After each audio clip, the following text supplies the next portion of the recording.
show. Oh my goodness, right here at Sisters. Whoa! You know, I remember when the World Trade Center, the old World Trade Center, they used to have, well, at that time it was the Motown Cafe used to come down, the people in Motown Cafe. And they used to have a group of people used to sit back here and sing songs. And they used to have a saying is this: take me back. We're going to go back. Back in the time where people, they were real singers, real instruments, not that fake sampling stuff. The real deal. Ladies and gentlemen, this, if I want to consult to someone, ask about oldie but goodies, and this is a young guy doing it. And he's been in Sisters many times too.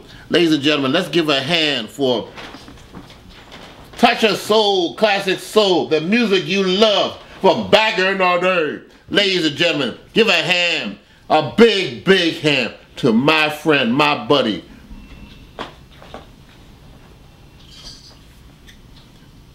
Mark Taylor.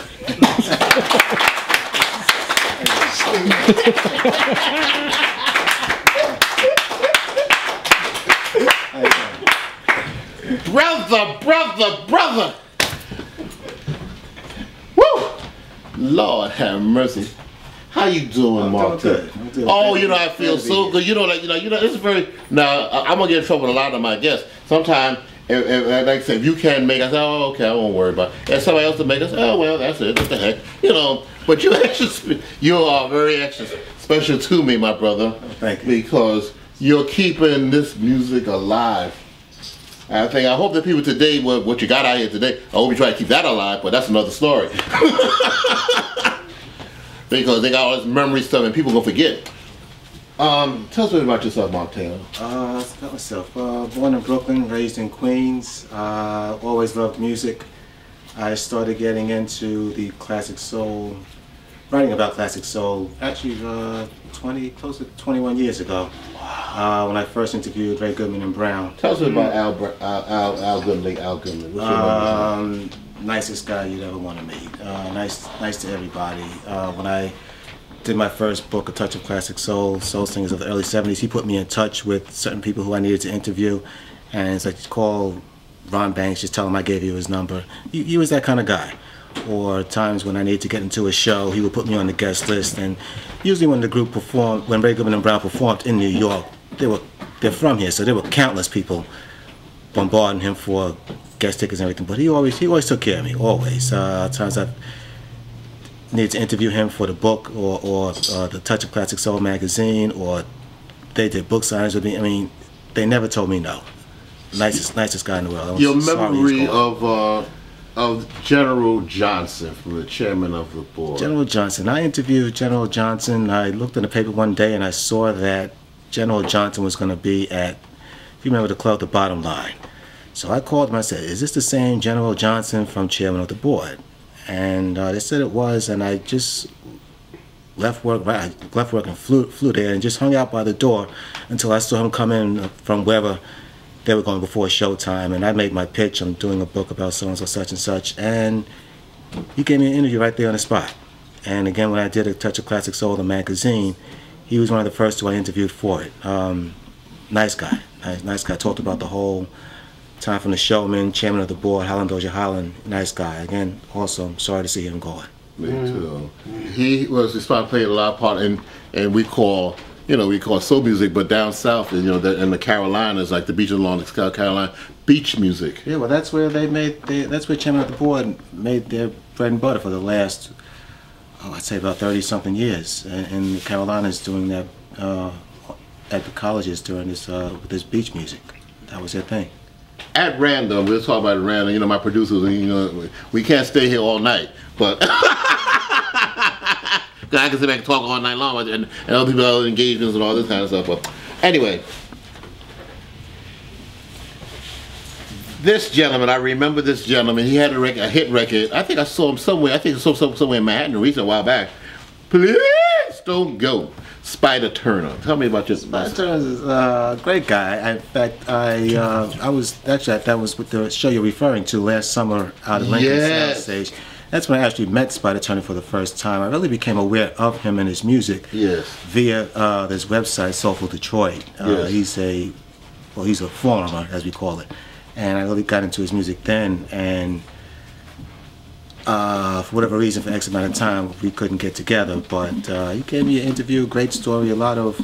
Really, he epitomizes how someone who has great talent, just for whatever reason, breaks or another, didn't get as big as his talent warranted. I mean, the song 25 Miles was supposed to go to him. Would have been a big difference in his career. But good guy. He enjoyed what I wrote about him.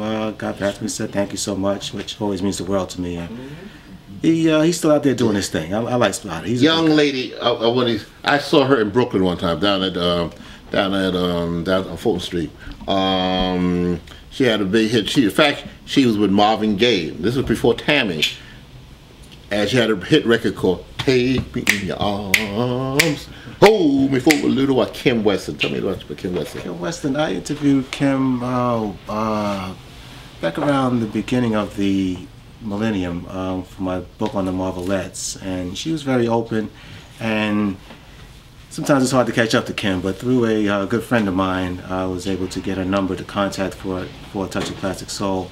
Again, very open about her time with Motown, her career after Motown, and Motown is what she's more known for. But listening to some of her post Motown records, it was like, wow, she can really sing. And a lot of people, she could really. I think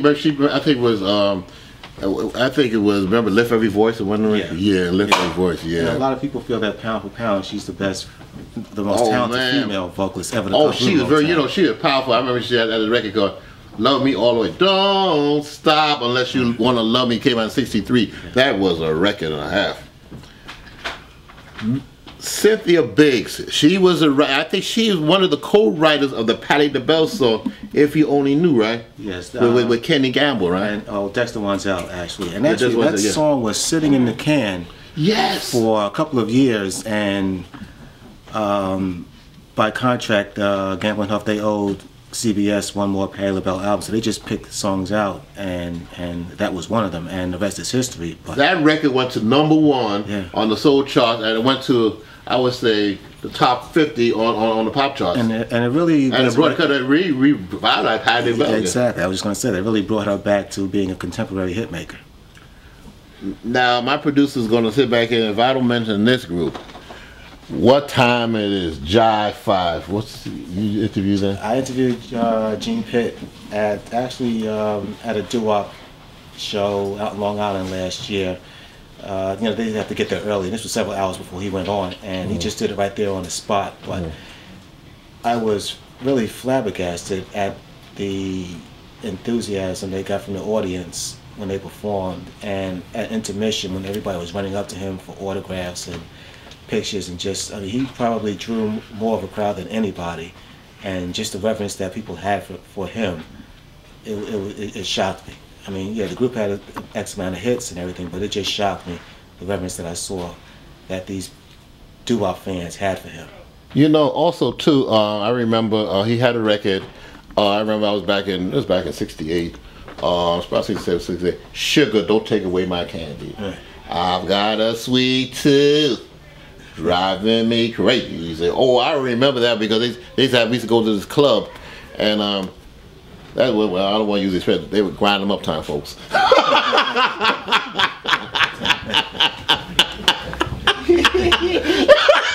Let's break it down for what it is. They still work a lot. Yeah. Are they both in Europe or? No, they still work the doo-wop circuit here. Okay. Yeah. I've seen them. This another group, Five Satins. Five Satins still work often all the time as well. In fact, I knew one of the Five Satins, Richie Freeman, long before I even started writing about it. He used to work at Sweetwater's. Oh, okay. And at the time, I knew him for years and had no idea that he was once in the group. And then all of a sudden, he just turned up at a doo-wop show, and someone who I was with said, "Yeah, he's been with them for all this time. You look at the commercials, selling these old hits and everything, or PBS or whatever. He's in the video." And sure enough, I just never knew that about him. There was a young lady had a record called "It's All Over Casanova," Ruby Andrews? Ruby's good people, and she was, people know she was once married to Robert Squirrel Lester of the Shellites. Yes. So she's kind of going through a difficult time period dealing with his death and everything. But Okay, yes. we talked about that quite a bit, and I printed it. But she's another one who's, you know, sometimes you record for these small labels who don't really have the resources to promote you. Right. So you don't really get the recognition that your talent warrants. And she epitomizes that. She had a nice string of hits, and pretty much for the most part, she's known for Casanova. And you know, there's another record she made too. I remember I was overseas in Vietnam. She had another record on Armed Forces Radio. You made a believer out of me, boy. You made a believer out of me, boy. You made a believer out of me. That one was a strong record. That was a good record. Very much so. One more, and then we're gonna bring you back another day, or we may bring back another show. You can never tell. Same show. 5 Stair Steps. Tell me about them. 5 Stair Steps. They were. You talk about a group that just completely disappeared after they run a pitch. Everybody said, "What happened to them? They didn't give interviews, or they just like completely disappeared." And it became like a personal quest to try to catch up to one of them. And as Clarence Burke explained to me, he says, you know, after, you know, we've been doing this from the time we were kids. Once we got grown, everybody just wanted to live a normal life away from the music industries, and that's why. And you know, you have to respect that. People think that you're obligated to stay in the industry or keep yourself out there, but when you've been doing this from the time you were, you see how young they are in the picture. Yeah. Once you get a certain age and you want to live a normal life, you just, you know, no interest in recording or doing these shows or anything. But it's good to see that he's back out here performing. He's been out doing this for about 2 years. Didn't Kenny Burt have Make It to the Top? Rising to the Top. Rising to the Top. Yeah, he yeah. also still performs. Yeah, he still performs. Yeah, he performs and Clarence still performs. That's about it. Everybody else just lives a nice, quiet life outside of the limelight. Great music though. They put out a nice collection of songs. Great music. I could stay with you and talk to you all day long. Don't go nowhere, because we're gonna bring you back. All right. Ladies and gentlemen, thank you so much. Thank you. Ladies and gentlemen, this is the man who I come to for memories. Lots of good memories. Ladies and gentlemen, this is Mark Taylor. Mark Taylor.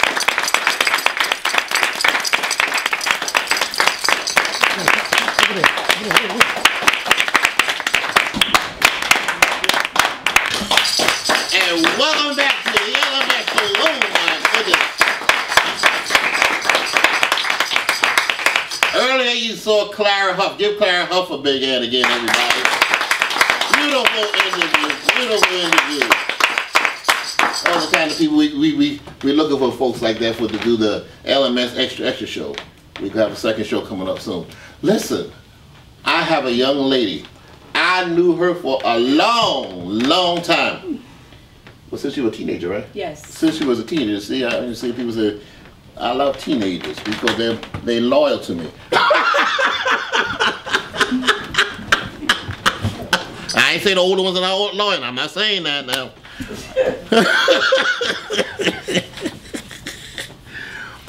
I got a couple of them who are loyal to me. Well, anyway, this young lady dropped by to say hello to me. And your name, please. Marna Martinez Camargo. Give her a big hand. This is my friend. As Mama would say in Mama's family, it's your dime, spill it. You went to school. Where'd you go to school at? I graduated from Columbia University. I have a master's degree in psychology. Okay. And your first school you went to was the College of New Rochelle. College of New Rochelle. Yes. The New Rochelle campus, right? Yes, New Rochelle. Oh, okay. Yes. I also have a bachelor's degree in psychology from College of New Rochelle. Oh, okay. Also, too, you say you're a conflict mediator, right? Yes, conflict resolution specialist. What's that? What is that? Conflict resolution specialist. It's someone who is able to provide mediation and conflict resolutions, and I would like to specialize in relationships for individuals and couples and families. So anybody that has issues, they can actually give me a call. Oh, all right. Give them a big hand, everybody. I thank you for coming. You gave me a little gift. Ooh, I give you gifts too. I'm actually wearing it. You are. Well, I'll leave it at that. Oh, Lenny, I love you, Lenny. I love you too. This book. Tell us a little bit about this book.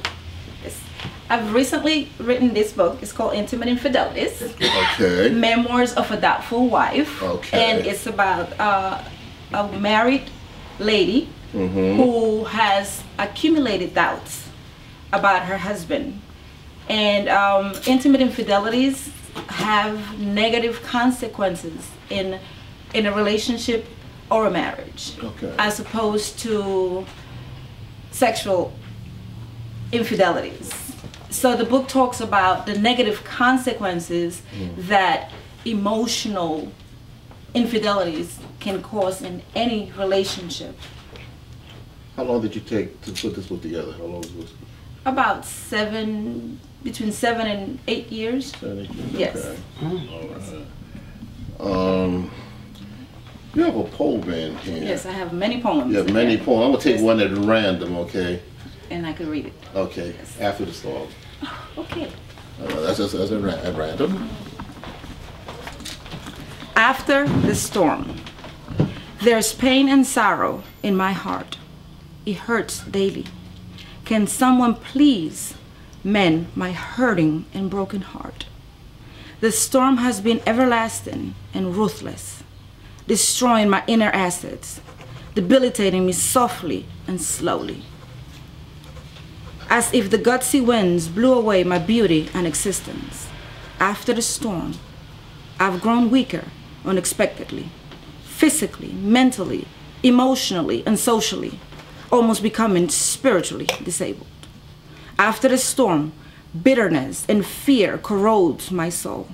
I just can't help myself, for in the horizon, another storm heads our way. After the storm. My mama told me you better shop around. Woo! Smokey Robinson and the Miracles. That started Motown going. Give him a big hand. Later on in this half hour, you'll hear the other song. Who's it that's got D'Angelo recorded it later on too. Big hit for Smokey. And you'll hear that song later on in this half hour. I said I was going to keep Clara Huff up here. Clara Huff. Give Clara Huff a big hand, everybody. As her mama said, that's my baby up there. Fiona, oh, I love Fiona. Fiona, all right, me. Now, Clara, you up there got my appetite going here. I didn't eat anything all day long, neither. What you like to fix? I'm a starter, so Yes. I mostly help cook rice. I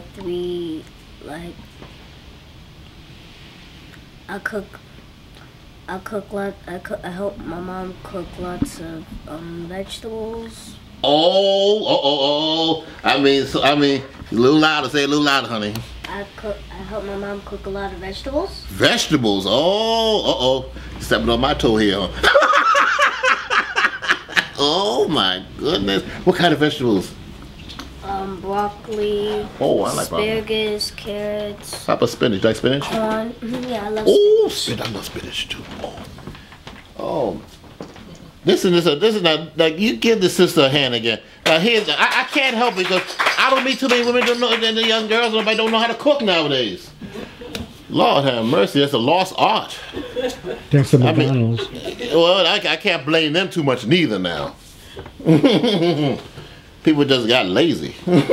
But not only lazy, but I mean, times has changed a whole lot though too, because people have to, go to work and everything like that, face that mean boss every day, get on that plantation and all that kind of stuff. So it ain't easy. Clara, also too, you work with your mama, you and your mama, what's the bond between do you love your mama? Mm-hmm. In what way you love your mama? She takes care of me. She feeds me. She helps me with my work. She helps me with my work a lot, so I'm able to pass. She takes care of you and your brother, right? Yeah. Your brother Isaac, right? Yes. Yeah, Isaac is playing on the computer back there. God bless him.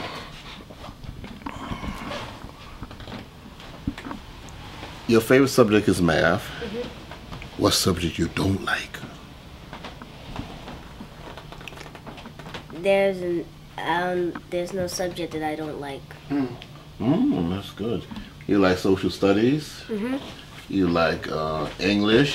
You think English is important? Why?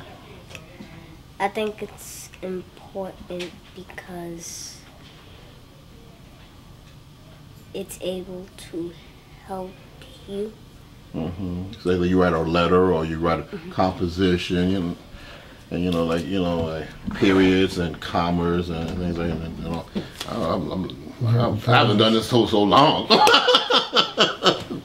They don't do that. I usually have my producer sit back and write all that. I say, well, send somebody an email. I don't know how to write that stuff. Here, he specializes in that stuff. What is your advice? You how old are you? 11 years old.